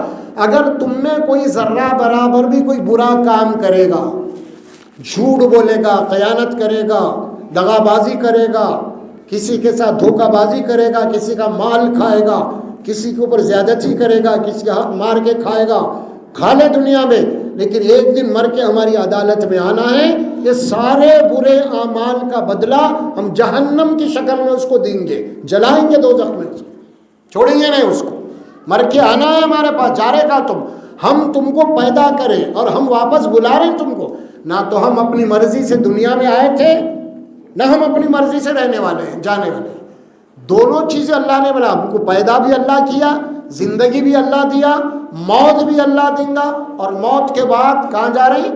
اس کی عدالت میں جا رہے ہیں قیامت والے دن، چھوٹا ہو چاہے بڑا ہو، غریب ہو چاہے امیر ہو، بادشاہ ہو چاہے عام آدمی ہو، ہر ایک کا حساب و کتاب کیا جائے گا اس دن، اور اس کو اپنے اعمال کے حساب سے اس کو جہنم یا پھر جنت ملنے والی ہے۔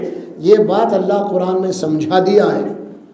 سوچو اب آپ، یہ سورہ فاتحہ میں ہم پڑھ رہے ہیں، اللہ کے دربار میں جا کے ہم اللہ کے سامنے درخواست دے رہے ہیں، سب سے پہلے اللہ کی تعریف ہوئی، اس کے بعد اب اللہ کے ساتھ، اللہ ایک دن مجھے تیرے دربار میں حاضر ہونا ہے، یومئذ تُعْرَضُونَ لَا تَخْفَىٰ مِنکُمْ خَافِیَةٌ، اللہ قرآن میں فرماتا جس دن تم ہماری عدالت میں آؤ گے اس دن کوئی بھی عمل تمہارا ہم سے چھپا ہوا نہیں رہے گا، رتی برابر بھی تمہارا عمل ہمارے پاس ہوگا، بولا نا ذرہ برابر بھی عمل ہے تو وہ ہوگا، چاہے عورت کرو چاہے مرد کرو، اس کو ذہن میں رکھ کے دنیا کی زندگی گزارنا ہے ہمیں۔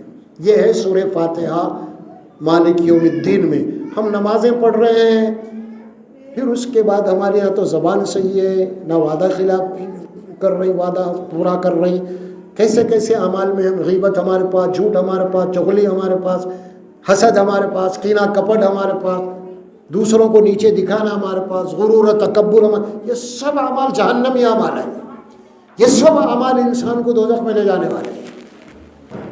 اچھا اعمال وَمَن يَعْمَلْ مِثْقَالَ ذَرَّةٍ خَيْرًا يَرَهُ، جس کسی کا بھی عمل ذرہ برابر بھی ہے، خیر کا ہے، اچھائی کا ہے، سچائی کا ہے، امانت داری کا ہے، خلوص کا ہے، محبت کا ہے، ایثار اور قربانی کا ہے، ایک دوسرے کو ساتھ دینے والا عمل ہے، ایک دوسرے کے اوپر رحم کرنے والے اعمال، اگر یہ اعمال تم کرتے رہو گے اور پھر جس دن تم ہمارے پاس آؤ گے موت کے بعد، تو ان اعمال کی وجہ سے تم کو جنت ملنے والی ہے۔ پھر اگر یہ اعمال نہیں ہے، پھر وہی بدماشی والے اعمال ہیں، برے اعمال ہیں، تو پھر یہ اعمال لے کے آؤ گے تو پھر تمہیں جہنم ملنے والی ہے۔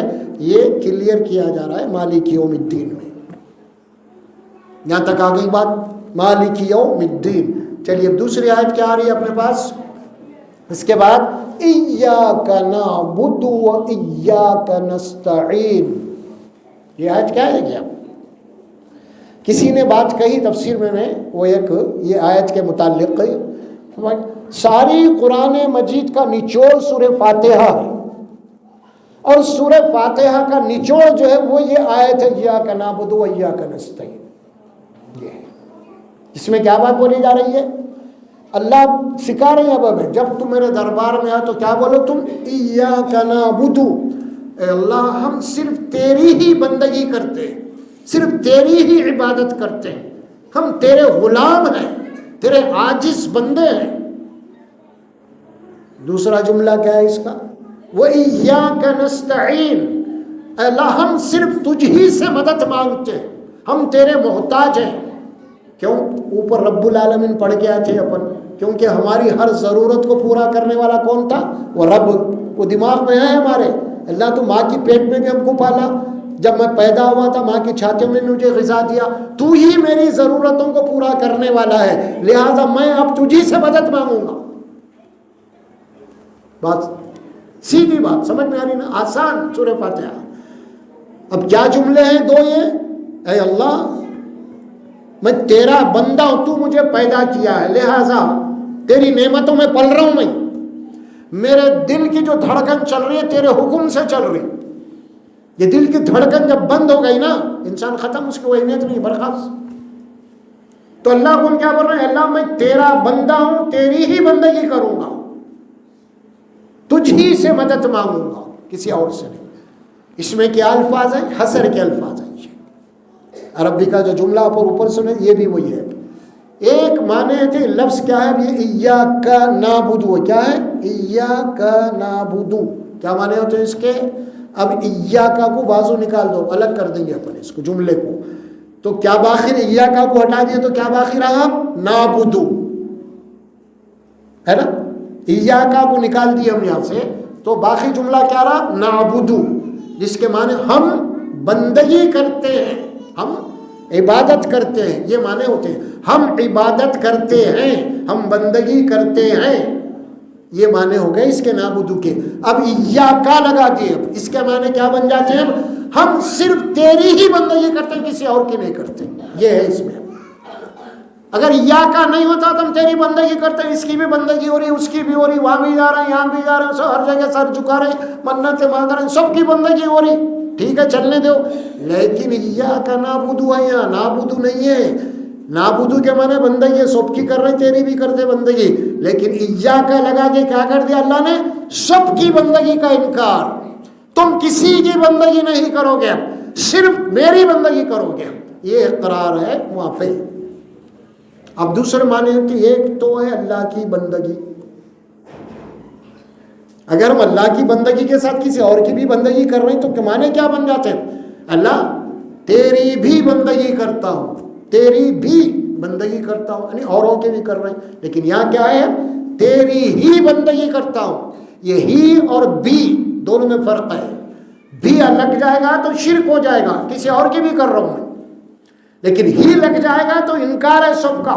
تیری ہی بندگی کرتا ہوں، تیرا ہی بندہ ہوں، تو ہی نے مجھے پیدا کیا ہے، تیری ہی نعمتوں میں پل رہا ہوں ہر آن، لہٰذا تیری ہی بندگی کرتا ہوں، کسی اور کی نہیں۔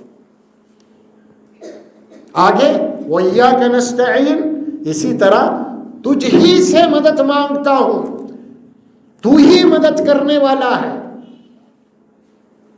باقی سب تیرے بندے ہیں، سب تیرے محتاج ہیں، سب کے سب ماں کی پیٹ میں رہ کے آئے، اور سب کو ماں کی پیٹ میں تو پالا، سب ماں کی دودھ پی کے آئے، تو نے پالا پر بچپنے میں، سب کو تو پال رہا ہے، لہذا میں تیرے ہی سے مدد مانگوں گا، تجھ ہی سے مدد مانگوں گا۔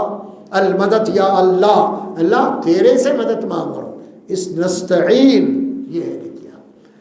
تو کیا بات ہو گئی یہاں پہ؟ یا کیا کر رہے ہیں ہم نماز میں ٹھہر کے؟ اللہ سے اقرار اور عہد کر رہے ہیں، بندے اللہ اور بندے کے درمیان میں اب عہد ہو رہا، اللہ کو سامنے رکھ کے ہم یہ بول رہے ہیں، اے اللہ میں تیری ہی بندگی کروں گا، ہر چھوٹی اور بڑی ضرورت میں تجھ ہی سے مدد مانگوں گا، کیونکہ اللہ ہمارے قریب ہے۔ سب سے زیادہ کون قریب ہے ہمارے؟ اللہ قریب، ہر کوئی دور ہے، بلکہ اتنا قریب ہے ہمارے بولنے سے پہلے جانتا ہوں، میں دعا تو بعد میں کر رہا ہوں مگر اس کو پہلے اس معلوم ہے کیا مانگنے والا ہے، پہلے دل میں بات آتی ہے بعد میں زبان پہ آتی ہے نا۔ تو اللہ کون ہے؟ زبان پہ آنے کے بعد پتہ نہیں چلتا اس کا پتہ تو تبھی چل جاتا جو آپ کے دل میں آ گئی بات، کیا مانگنے ہو۔ کوئی ہے ایسا اللہ کے علاوہ؟ کسی سے بھی مانگنے جا رہا ہو تو مانگنے کے بعد معلوم ہوتا ہے اس کو کیا مانگ رہا بھائی بول کے۔ کیا کوئی ہے اور بھی ایسا مانگنے سے پہلے اسے پتہ چل جائے کہ میں کیا مانگ رہا ہوں؟ نہیں، دل میں یہ اللہ ہے، صرف یہ اللہ ہے، اللہ ہے، صرف اللہ ہی سے مانگنا ہے ہر معاملے میں، چھوٹی چیز بڑی ہو، مصیبت ہو، پریشانی ہو، بیماری ہو، کچھ بھی ہو، ہر آن ہر لمحہ اللہ، اپنا تعلق اللہ سے مضبوط کرنا ہے، اللہ ہی سے، اسی کا نام ہے استعانت، اور ہم اللہ سے عہد کر رہے ہیں یہاں پہ۔ اب اس کے بعد کیا ہے تاری؟ اہدنا الصراط المستقیم، اللہ میں تجھی سے مدد مانگتا ہوں کے بعد کیا آیت ہے؟ اب اہدنا الصراط المستقیم۔ دیکھیے سورہ فاتحہ کو سمجھیے آپ، کتنی گہری بات ہے۔ اگر کوئی آپ کو یہ بولے کہ جو مانگنا ہے مانگو، بولے تو کیا مانگیں گے آپ؟ کوئی بادشاہ بولے، کوئی منسٹر بولے بھائی آپ کو کیا ہونا ہے بولو، اس سے خود کیا بولتا ہے انسان؟ جو چیز اس کو زیادہ، سب سے زیادہ ضرورت ہے اور سب سے زیادہ قیمتی وہ مانگتا ہوں نے۔ جو چیز کی ضرورت نہیں ہے یا ہے تو ضرورت لیکن اہمیت نہیں ہے وہ نہیں مانگتا انہیں. ارے بھائی موقع یہی ہے، اس کو اچھی چیز مانگ لو جو ضرورت کی ہے، کوئی بڑی چیز مانگ لو بولتا ہوں، ہے نا. تو یہ بات ہے. تو ہم جب مانگ رہے ہیں اللہ اللہ تجھی سے مدد مانگتا ہوں، تو آگے چل کے کیا بول رہے ہیں ہم؟ اہدنا الصراط المستقیم. اے اللہ سب سے زیادہ مجھے ہدایت کی ضرورت ہے. کس کی ضرورت ہے؟ ہدایت کی ہے، وہ دے مجھے. یہ مانگ رہے اللہ سے ہدایت. باقی رہنا پینا کھانا پینا سے جوانی گھر دار یہ سب چلتے رہتا ہے. اللہ تبارک و تعالیٰ چیزیں بغیر مانگے کی بھی دے دیتا ہے. کافروں کو مجھے سب کو دے رہا ہے، انہوں مانگ رہے نہیں، سمجھے آپ. لیکن ہدایت بغیر مانگے کے نہیں ملتی آپ کو. باقی کے چیزیں ہو سکتے ہیں کہ بغیر مانگے کے بھی مل جاتی ہے آپ کو، نہیں بغیر محنت کے بھی مل جاتی ہے آپ کو. ایک باپ بہت بڑا کروڑوں پتی ہے بھائی، مر گیا، کتنی دولت مل گئی، اولاد کو کچھ محنت کرے انہوں دولت کے لیے کچھ کرے نہیں کرے، پھکٹ میں مل گئی نا بغیر محنت کے. یہ اللہ کی عطا ہے، دنیا جس کو چاہتا ہے دیتا ہے. لیکن ہدایت اگر نبی کی بھی اولاد ہے اور نبی کی اولاد کو بغیر ہدایت نہیں مانگ رہا تو اس کو ہدایت نہیں دیتے اللہ. واقعہ قرآن میں نوح علیہ السلام کا ہے، ان کا بیٹا ہدایت نہیں مانگا، نہیں دیا، اس کو ڈبا دیے دنیا میں اللہ. تو سب سے بڑی ایک مسلمان کے پاس قیمتی چیز وہ ہدایت ہے. ہدایت مانگنا ہم بار بار، سب سے قیمتی چیز اللہ مجھے ہدایت دے. اسی لیے اللہ کے دربار میں جا کے آپ سب سے پہلے اللہ سکھا، جب بھی میرے دربار میں آؤ جو قیمتی چیز ہے سب سے وہ مانگو، اور وہ ہدایت ہے، سیدھا راستہ ہے. اہدنا الصراط المستقیم. اے اللہ ہمیں سیدھا راستہ بتا، سیدھے راستے پہ قائم رکھ، سیدھے راستے کی رہنمائی کر. یہ دعا کرتے رہے. اور سیدھا راستہ کون سا ہے؟ کہاں ملیں گا؟ سیدھے راستے کی کتاب وہ قرآن ہے. پہلے سیدھا راستہ ہدایت معلوم کرنا ہے تو قرآن میں معلوم کرنا پڑے گا. انہیں بولا مولوی صاحب واز بیان کر دیے انہوں کچھ بھی نہیں، قرآن پڑھنا پڑے گا. ان ھذا القرآن یہدی للتی ہی اقوام. اللہ کہتے ہیں بے شک قرآن ہی وہ کتاب ہے جو تم کو صحیح اور سیدھے راستے کی رہنمائی کر سکتی ہے. یہ کتاب میں کوئی غلط نہیں ہے، کوئی غلط بات نہیں ہے، سب اللہ کی باتیں ہیں، سب ہدایت کی باتیں ہیں. دوسری جگہ غلطیاں ہو سکتے ہیں دوسری کتابوں میں، قرآن میں غلطی نہیں ہو سکتی. اسی لیے ہدایت کی کتاب ہے.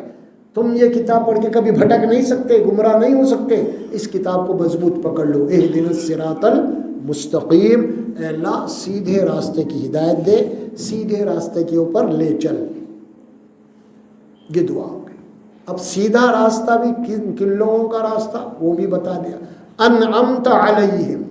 اب دیکھیے پریکٹیکل بتایا جا رہا، یعنی اللہ ان لوگوں کا راستہ جو لوگ جس راستے پر چل کر اپنے منزل مقصود کو پہنچ گئے. وہ انبیاء کرام ہیں، پیغمبراں ہیں، صدیقین ہیں، شہداء ہیں، سمجھ میں آ رہا، صالحین ہیں. اس میں یہ لوگ ہیں.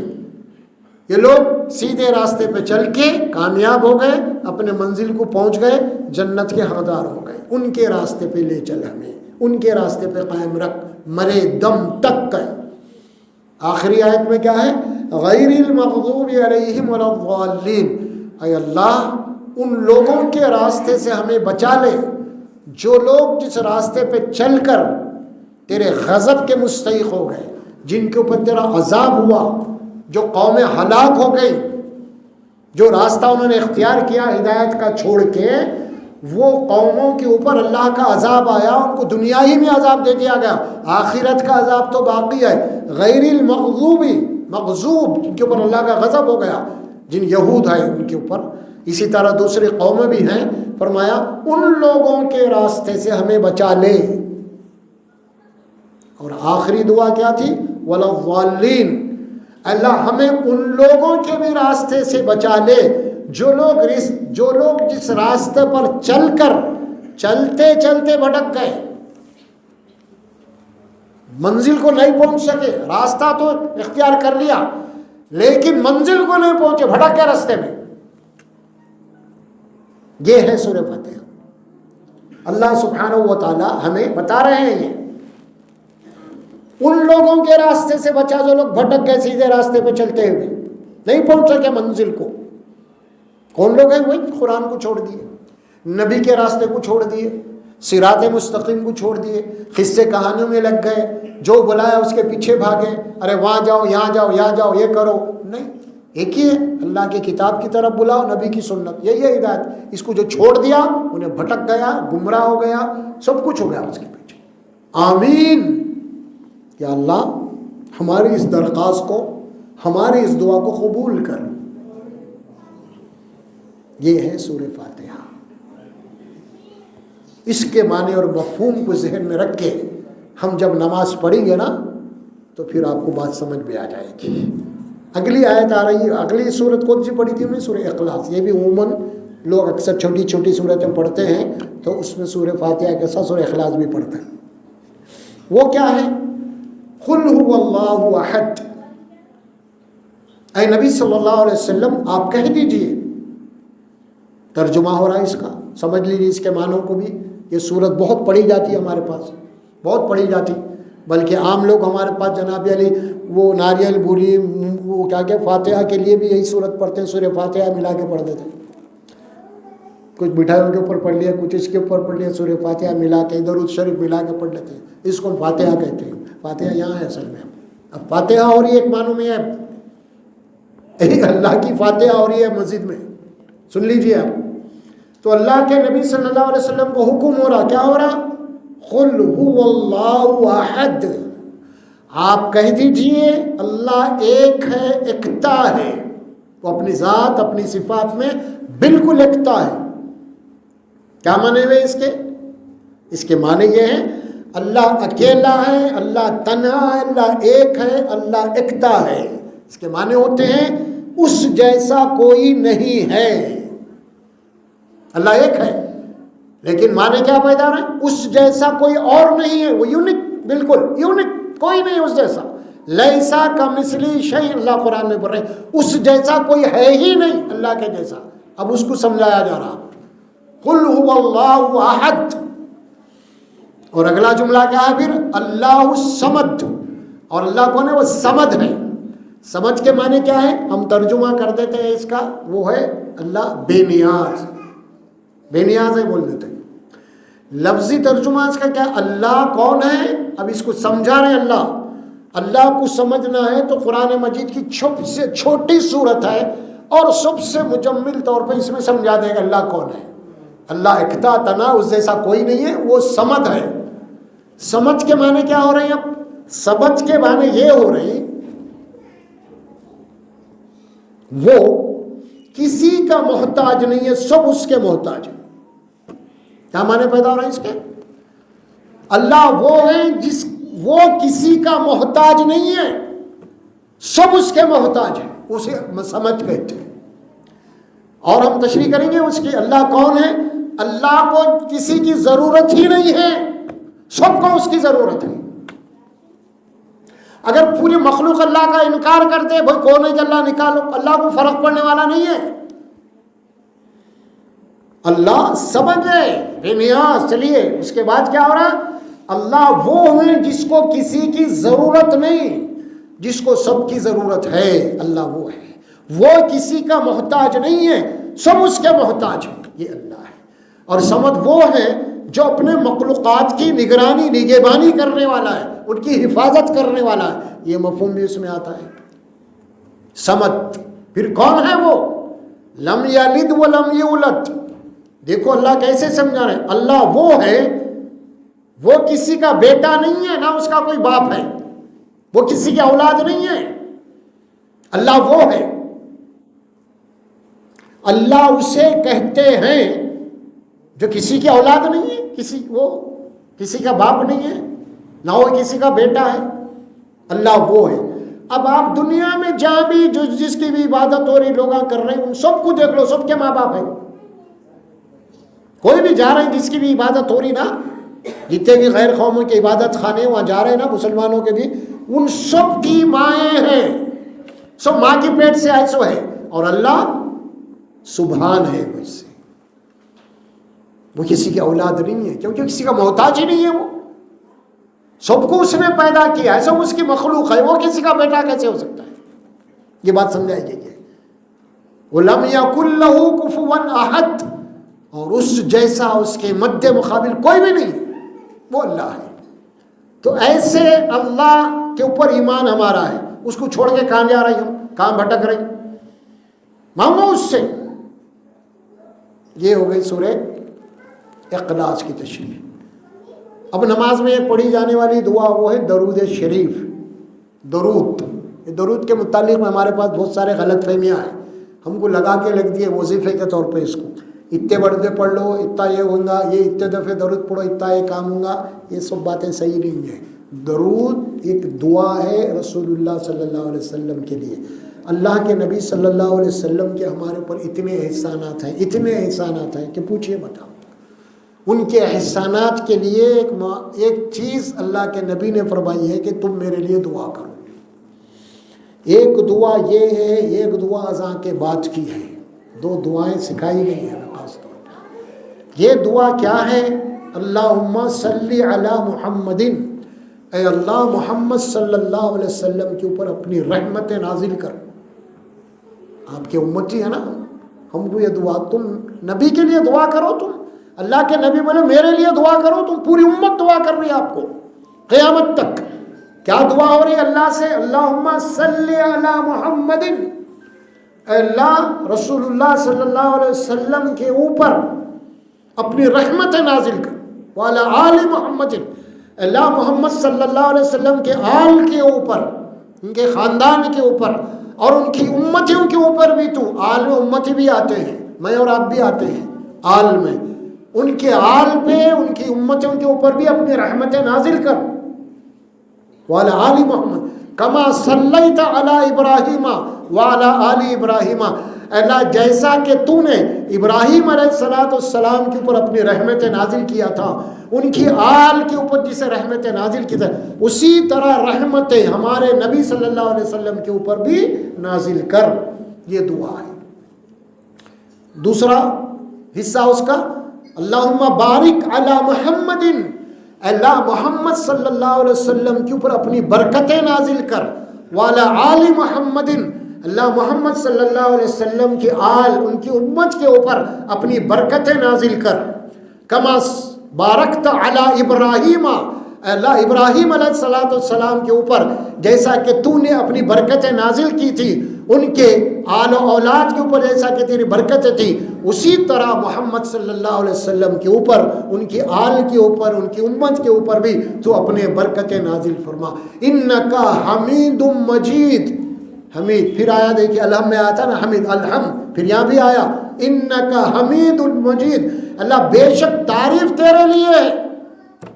بات آ گئی پھر آپ توحید کے اوپر، نبی کے لیے دعا ہے، تعریف اللہ کے لیے ہو رہی ہے۔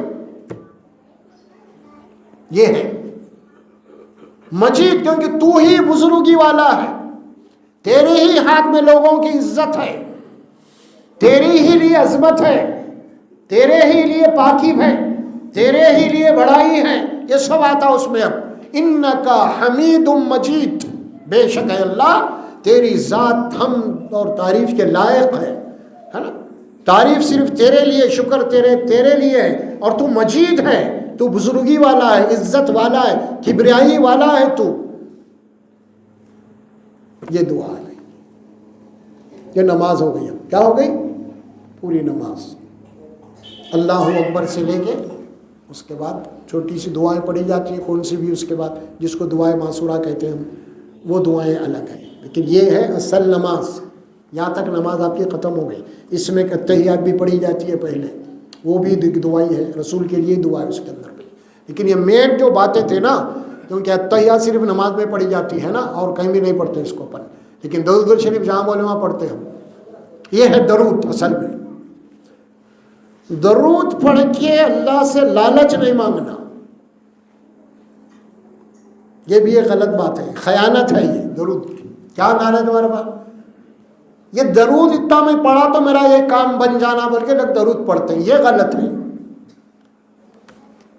آپ نبی کے لیے اتنے بھی مخلص نہیں ہیں، اللہ کی رحمت مانگے میرا ایک کام بنے گا تو میں درود کیوں پڑھ رہے ہیں؟ میرا ایک کام بننا بول کے پڑھ رہا ہوں۔ اچھا نبی سے محبت نہیں ہے آپ کو، نبی کی رحمت نبی کی برکت کے لیے نہیں پڑھتے آپ درود، یا آپ اپنے کام کے لیے پڑھ رہے ہیں؟ اتنے خوش غرض امتی ہے تم، جتنے درود پڑھنے والے یہی کر رہے ہیں تقریباً. 100 مرتبہ پڑھو تو میرا یہ کام ہو جائے گا, اتنے مرتبہ میرا یہ کام ہو جائے گا. ارے آپ کی نیت میں ہی کھوٹ ہے میرے بھائی. انما الاعمال بالنیات, آپ کے اعمال کا دار و مدار نیتوں کے اوپر ہے. ارے آپ درود پڑھیے, آپ اللہ کی رحمت کی دعا کیجیے. اپنے رسول کے لیے بہت احسانات ہیں ان کے ہمارے اوپر.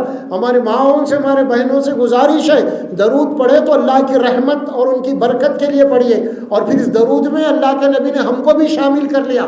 جب ہم اللہ کے نبی کے لیے کرتے ہیں تو ہم بھی شامل ہیں اس میں, آل میں ہم بھی ہیں. والا آل محمد بولے تو آپ صلی اللہ علیہ وسلم کے خاندان والے بھی ہیں اور سارے امتیں بھی ہیں اس کے اندر. جب آپ درود پڑھ رہے ہیں تو پورے مسلمان ہیں. آپ جب درود پڑھ رہے ہیں نا, یہ ساس بہو کی دشمنی ہے نا. بہو بھی درود پڑھ رہے ہیں تو ساس کو بول رہے اللہ میری ساس پہ رحمتیں بار, میری ساس پہ برکتیں نازل کر. ساس بھی نماز پڑھ رہی درود پہ اللہ میری بہو پہ رحمتیں کر. اس کے بعد لڑائی جھگڑا کہے گا یار وہ نماز میں تو ساس بہو دونوں دعا کر کے ایک دوسرے کے لیے, پھر دشمنی برابر ہے. یہ کہیں کی بات ہے نہیں, عجیب معاملہ ہے. سوچو آپ, دعا اللہ سے پکار کا نام ہے اور دعا عبادات کا مغز ہے. دعا کی بہت بڑی اہمیت ہے. حدیث میں بات آئی اللہ کے یہاں دعا سے بڑھ کے کی کوئی چیز کا مقام نہیں ہے. سمجھے, دعا اللہ کو بہت پسند. مانگو بول رہے اللہ کیا مانگتے, ادعونی استجب لکم, پکارو مجھے, دعا کرو میں تمہاری دعا کو قبول کروں. یہ اللہ کی بات ہے. تو یہ بات ہو گئی سورہ فاتحہ, سورہ اخلاص اور درود شریف کی. بات آپ کی سمجھ میں آ گئی آسانی سے انشاءاللہ تبارک و تعالیٰ. اب یہ قرآن کی محفل ہے, یہاں پہ قرآن خوانی ہوئیں گی. اب ہر پیر کو قرآن خوانی ہوئیں گے. قرآن خوانی وہ قرآن خوانی نہیں ہے جو 3-4 لوگ آ کے پڑھ کے جاتے ہیں. قرآن خوانی سے مراد ہم بیٹھ کے قرآن پڑھ کے قرآن کو سمجھیں گے ذرا, کیونکہ قرآن عربی میں ہے. ہم عربی سے اردو میں سمجھیں گے, اس کے تشریحات کریں گے انشاءاللہ تبارک و تعالیٰ. آج سے ہم نے اس کا آغاز کیے ہیں. یہ ہر پیر کو انشاءاللہ 9 بجے ہم اس کو جو ہے کریں گے, کیونکہ ہم جیسے جیسے قرآن پڑھیں گے, قرآن کے قریب آئیں گے, ہم سے جہالت دور ہوں گی. ہمارے پاس جہالتیں بہت ہے آج. اور خواتین کے اندر تو پوچھیے مت. اب آپ خواتین ظاہر ہے کہ سب سے پہلا مدرسہ ماں کا گود ہے. انشاءاللہ ہمارے خواتین کے اندر دینداری آ جائیں گی, قرآن سمجھیں گے تو ظاہر ہے کہ بہت بڑی روشنی ان کے گھروں میں, ان کی زندگیوں میں آئیں گی. سمجھ میں آ رہا, بہت ضروری ہے. کیونکہ چھوٹے بچے ان کا ماں کا جنم, ان کا مدرسہ ہے ماں پہلے. وہ ماں کی گود میں سیکھتی ہیں. ہماری ماں اگر سدھر گئی تو ہر چیز سدھر جائے گی انشاءاللہ. آپ کے گھروں کے اندر برکتیں آئیں گی, رحمتیں آئیں گی اگر ہم قرآن کو سمجھیں گے. یہ رسول اللہ صلی اللہ علیہ وسلم کے اوپر نازل کی ہوئی کتاب ہے. اللہ کے نبی نے ہم کو یہ قرآن دے کے گئے ہیں اور اس کو مضبوط پکڑنے کا ہمیں حکم دیے گئے. انشاءاللہ میں اللہ سے دعا کرتا ہوں اللہ تبارک و تعالیٰ مجھے اور آپ کو سبھی کو ہم جو کچھ بھی سنے ہیں نا اس کے اوپر عمل کرنے کی توفیق عطا فرمائے, اور بولنے اور سننے سے زیادہ عمل کی توفیق مجھے اور آپ کو دے. السلام علیکم رحمۃ اللہ وبرکاتہ.